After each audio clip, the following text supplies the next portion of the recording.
Thanks, Rita. Welcome to the Late Look North. I'm Robin Davies.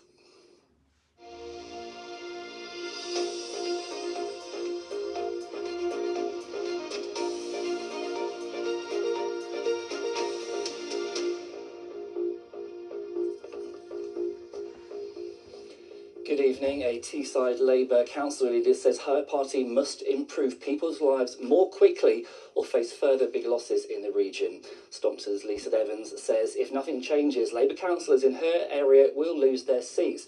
But she says Keir Starmer could still be the leader to turn that around. Here's our political editor, Richard Moss. Drama and departures, contention and chaos. All eyes have been on Westminster this week. But the crisis for the Prime Minister has its roots in local election losses in regions like ours. And one Teesside council leader says a similar fate could be facing her and others if Keir Starmer or a successor doesn't deliver more quickly for communities. That message was loud and clear on the doorstep. If we'd have been up for election that day, it'd have been similar results in Stockton. So I'm very, very clear that there's some good things being done already and there's more to come, and I'm hopeful that we can turn it round, but it has to be with Keir Starmer, that's still possible. With whoever's the leader. Meanwhile, the Conservatives, no strangers to burning through Prime Ministers, say it's clear Labour hasn't learnt any lessons. 2 years ago, the Labour Party told us the grown-ups were back in charge, and in the party manifesto they made 38 references to ending the chaos, and this week has been completely chaotic on the back of months of chaos in government, and now they're breaking out into open warfare where the Prime Minister's role's almost been deemed irrelevant. But one newly elected Green councillor says voters she spoke to were more concerned about policy than personality. A lot of people were very disappointed. They've thought that the politicians are totally detached from the ground realities. They have abandoned their communities. People are genuinely worried about cost of living, their energy bills. A lot of people are relying on food banks. Voters in our region helped send Keir Starmer into number 10 less than 2 years ago. But now it's impatience in party and public that could usher him out. Richard Moss, BBC Look North.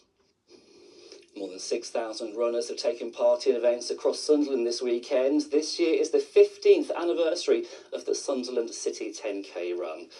It was the biggest ever event and saw runners from across the region and beyond take part in a 5K, a 10K and a half marathon. Well, crowds were entertained by dancers and athletes set off to run the route from Keele Square, taking in some of the city sights, including the Stadium of Light. And there was disappointments in the Lake District today, as it was too windy for Bluebird to get going on Coniston Water. The restored hydroplane did reach speeds of 100 miles an hour on Friday, and there were hopes of it going even faster this weekend. Today it was the final day of a week-long event. It's being staged close to the 70th anniversary of Donald Campbell setting the first of 4 water speed records. On to sport now, and Sunderland kept alive their hopes of playing in Europe this afternoon. They came from behind to win 3-1 away at Everton, thanks to second-half goals from Brian Brobby, Enzo Lefay and Wilson Isiodor. Elsewhere, Newcastle beat West Ham by the same margin at St James's Park this evening. They're now 2 points and 2 places behind the Black Cats, so European football is still possible, just a bit more of a challenge. Right, there's a new week ahead. Let's see what the weather holds for us. Here's Gillian Brown.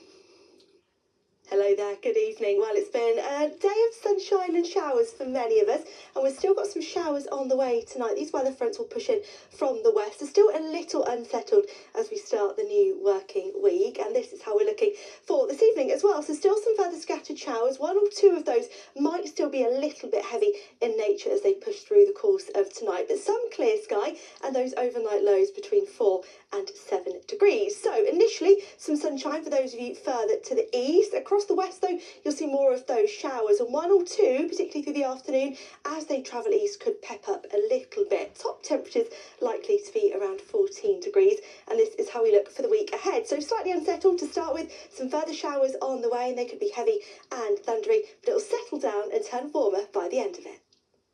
Thanks, Gillian, and thank you for watching. I hope you've had a lovely weekend.